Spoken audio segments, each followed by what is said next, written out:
Welcome to Alberta Conservation Association's Harvest Your Own podcast, the resource for everything hunting, navigating through the field, the butcher shop, and the kitchen. Life is all about great food. Let's get started. Welcome to the podcast. I'm your host, Brad Fenson, an avid outdoor enthusiast who has worked as a freelance journalist, photographer, and public speaker for over 3 decades. I have hunted, fished, and foraged all my life and hope to share my passion for the outdoors. Along the way, I want to encourage everyone to harvest wild proteins and enjoy the satisfaction of providing the next meal for your family. Our goal is to educate, entertain, and inspire individuals to get outdoors and create a connection between food, health, and your future meals. Welcome to Harvest Your Own. Today I have some more BrAdvice for you. And seeing as it's spring, I thought I'd talk about outdoor things at this time of year. Of course, there's not a lot of hunting. In recent years, we've been spoiled with a spring snow goose season. Some people call it a conservation season or a white goose season. And those particular species of geese have really outnumbered themselves and done a number on the tundra, to put it mildly. I was up visiting some friends on the shoreline of Hudson Bay in a Inuvik community, and the geese have basically cleared all the sedges and grasses back about a mile from the Arctic Ocean. And we don't realize how much that impacts other species. You know, the caribou used to graze through that area right up to the water's edge, but everything now is further back. We also have spring turkey seasons, but it's very hard to draw a tag. You know, in Alberta, it's going to take you probably 13 to 15 years of priority before you get a license. So it doesn't leave a lot out there. Historically, Albertans that wanted to hunt in the spring would pursue black bears. Now, we do have plenty of black bears in the province. You know, they reside everywhere from the mountains and foothills, even out into the prairie and spots. But we have them throughout the parkland and, of course, throughout the boreal forest and that little touch of Canadian Shield right up in the north corner. So black bears are abundant. We are fairly lucky. We're allowed to hunt 2 bears a year. We can buy a second tag, a supplemental tag that is good in the majority of wildlife management units in the province. So if you're looking for something to do in the spring, there are some great hunting opportunities. The snow geese are normally gone by the middle of May, but spring bear seasons tend to linger. It opens April 1st in most areas, and most people hunt them through the end of May and, where possible, into early June. Of course, it gives you the opportunity to also hunt the rut. The black bears actually breed in the spring, so the males can be quite mobile. They wander around looking for females, can cover lots of miles, and it also makes them a little bit more vulnerable. You know, you'll travel some roads in remote places and you'll find lots of bear tracks because they get on those roads, those linear corridors, and they use them to scent the females. You know, they're covering lots of ground and they're just using their nose, trying to find a breeding mate. But hunters, you know, historically, black bears haven't had a lot of value in Alberta. I would actually say they are the Rodney Dangerfield of big game. You know, no respect, because we don't have any other big game species that are considered an agricultural pest. Black bears can still be shot on site on private property year-round, just because they're there. So there's a little bit of a value difference. Could you imagine what would happen if landowners could just shoot deer or elk because they were an agricultural pest on their lands? So to me, the black bear just has never got the recognition it deserves, certainly doesn't have the value placed on it, and when they are considered a pest and people can shoot them at will, they never have the same value to sports people. So, you know, if you're a hunter and you've questioned, well, what would I ever want to hunt bears for? You know, why would I do that? Let me give you a number of reasons. Black bears are wonderful on the table. Now, a lot of people squirm and say, ooh, black bears, you know, they're carnivores. There's trichinosis warnings in the regulations about eating cougars and black bears, stuff like that. But let's look back not too many years ago. There was trichinosis in domestic pork products. That's why our grandmas and our predecessors cooked everything to a well-done state. They were trained by their mothers and through media campaigns and education campaigns that the only way to make sure that there's no parasites in your meat is to cook it extremely well. So, black bears do have that warning. Our forefathers and grandmothers and everyone else learned to cook that way to take care of it, so I'm sure that we can. For a matter of fact, I know we can. There's lots of different ways to do it, and today it's actually easier. We have Instant Pots, we have crock pots, we have all kinds of things to cook things, make them tender, braise them down, and make them taste great. Black bears provide a lot of meat. They're very high protein. They provide lots of different nutrients and elements that we require in our diet. And at certain times of year, they can also be high in a fat content. And black bear fat is magic. Early settlers used them for a lot of things. If you could think back 100 years ago when there wasn't many stores, or you might actually travel to one once or twice a year, your supplies would run limited. Important things like flour, sugar, teas, some spices, salt, stuff like that were essential. There was no canola fields and canola oil to purchase. You were always looking for some types of natural fats, and black bear was a natural. Not everybody raised pigs or could because of where they were and problems with predators, including bears. So bear fat was very important to settlers. It gave them something to cook with. It gave them something to make pastry with. It waterproofed their clothing, their boots, their gloves, anything like that. Muzzleloader hunters used it to grease the patch and ball when they're loading their firearms. They also used it as a rust inhibitor. Steel products and stuff like that in the old days weren't galvanized. They weren't stainless. They didn't have coatings like we see nowadays. So things like rust preventative greases were very important. So black bears, we do have lots of opportunity. It's probably one of the lowest number of license sales we see in the province. Resident hunters often go out and shoot a black bear, and they might get a rug done or get the hide tanned, and then they just don't bother going again. So I, putting out a request. What can you do to find value in black bears? What can we do to elevate their status to other big game animals where we appreciate them with the same love and affection? And, I know they're not going to be protected the same as others, but it doesn't mean that we can't value them on our landscape and enjoy the opportunities to pursue them, hunt them, and use them in different ways. So, like we mentioned, black bears can be a great food source. Corned bear is wonderful. Canned bear is wonderful. They make wonderful sausages. I was actually once brought up to the Yukon to do some seminars on black bears to encourage the use there, and people have really embraced it. There's lots of people harvest black bears to make their sausage supply for the year, where, again, you can control the heat in a finished product and make sure that they're health safe as well.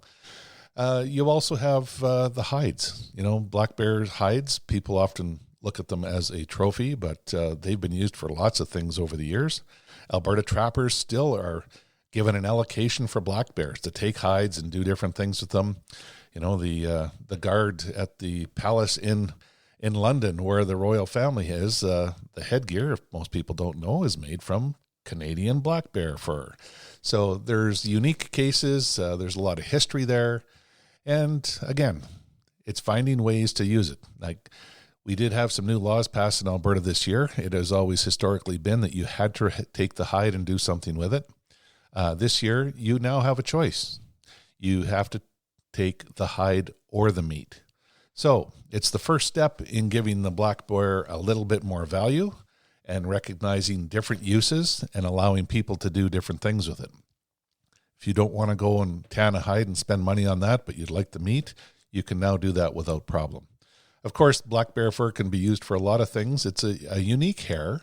It's not hollow like an antelope hair or things like that, but it's quite fine. And some people can use it for tying flies, for instance. So there are multi-uses for it. Of course, there's also claws and teeth that can be used for decoration. You can clean skulls. It's always interesting to go to some of these country sales and fairs and open houses and stuff. And when the trappers are there, they usually have a table with a box full of different skulls, and there's an incredible amount of interest in that. And of course, if you harvest a black bear, cleaning the skull and having it as a souvenir of the adventure, something to remind you of, is quite unique. And again, with those, you can do different things with them. People paint them, or they just have them to show. So, black bears. How do we hunt them? Well, in the spring, they're some of the first critters that come out of hibernation, and they're looking for something to eat. We're going to find them wherever things green up first, and that's going to be around wetlands, south exposures. If there's a hillside in a valley and it's facing the south sky where that sun comes up and warms everything, it's going to be the first to grow not only grass, but dandelions and other things and forbs. And those bears know exactly where to go to find that food source. So in Alberta, lots of oil and gas exploration. So there's cut lines and pipelines. A lot of the pipelines generate heat. And again, they grow the first grass. They grow the first dandelions. And it gives people a great excuse to get out in the bush, do some exploring, spend more time outdoors, and appreciate one of our renewable resources. I've often said the best way to ruin a black bear hunt is to shoot a bear, because being out there in the spring is wonderful. Chorus frogs come alive, the rough grouse are drumming their wings, Canada geese are honking. It's the woods basically come back to life in the spring, and if you've never experienced it, you're really missing out on something. The pussy willows are out, the trees are budding. You'll even find the black bears climbing a lot of the aspens and poplars to eat the buds when they come out. So elk are, pushing velvet antlers along with moose and deer and things, and you can learn a lot. If you're a hunter in general and you want to know more about places to go in the fall, spending some time in the forest in the spring is a great way to identify areas where you can go back and look for deer or moose. You can find shed antlers, you can find the well-used game trails, bedding areas. Every once in a while, you'll even find some dead animals that succumb to the winter or predators. But it gives you a really good understanding of the habitat, how animals use it, how they interact with others.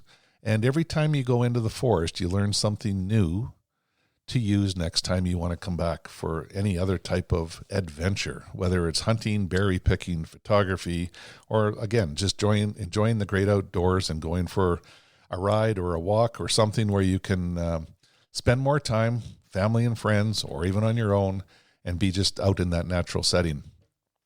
The other nice thing about bears is you can hunt them in many different ways.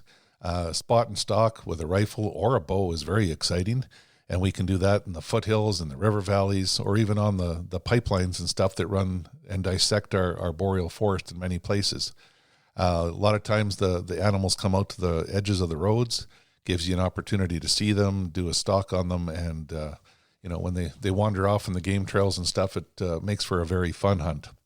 In Alberta, in a lot of cases, you can also bait bears, and oats and sugar and oil products that are high in calories can attract them. A lot of people don't agree with baiting, but you know what? As hunters, we have to understand that we do things differently. Baiting allows you to control a situation where you're going to have an animal at a known distance, to know how big it is, to size it up. So you can gain a lot of information by attracting them. You can also learn a lot about the critter just by watching them. Like I said, the best way to ruin a bear hunt is to shoot a bear. You set up a bait and watch them, and you learn that they're quite animated. Bears love being social, and they're quite playful. You learn a lot about them. They're very inquisitive, and the more time you spend with them, the more you appreciate them and respect them.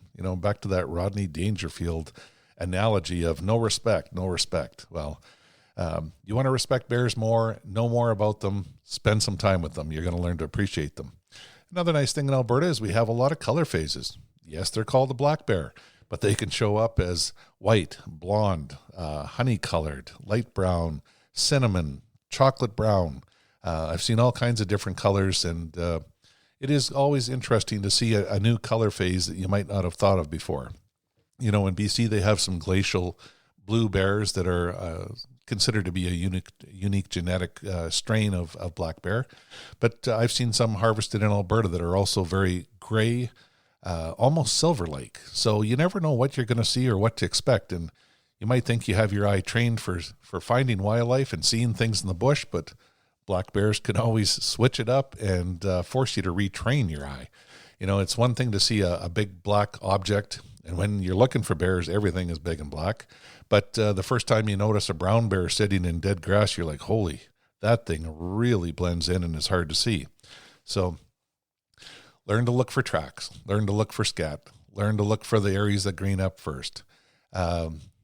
you're going to want to be adjacent to good denning areas. So river valleys, dense forest with mature trees, old wood piles. The bears den up where they're safe, where they can spend the winter, almost 6 months sleeping. They're incredible creatures. We can learn a lot about them, and they're being studied in Alberta. Did you know that bears hibernate for almost half the year, yet they don't lose any bone density?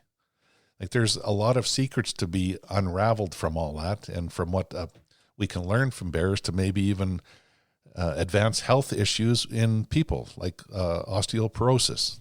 Maybe there's a cure, and that's some of the things being looked at with the black bears. So hopefully everyone can help generate some new love and respect for the black bear. If you get a chance this spring, go out and watch them. If you are up for it, try hunting. It might just give you a new food source, a new fur rug, maybe some arts and crafts material, but it'll give you some more memories from the great outdoors and a new appreciation for one of Alberta's, I'd say, little-known big game animals. The secretive nature of them makes them a little bit misunderstood compared to our other big games. So best of luck out there in the spring, whether you're hunting turkeys, snow geese, or black bears, and spend as much time as you can in the outdoors.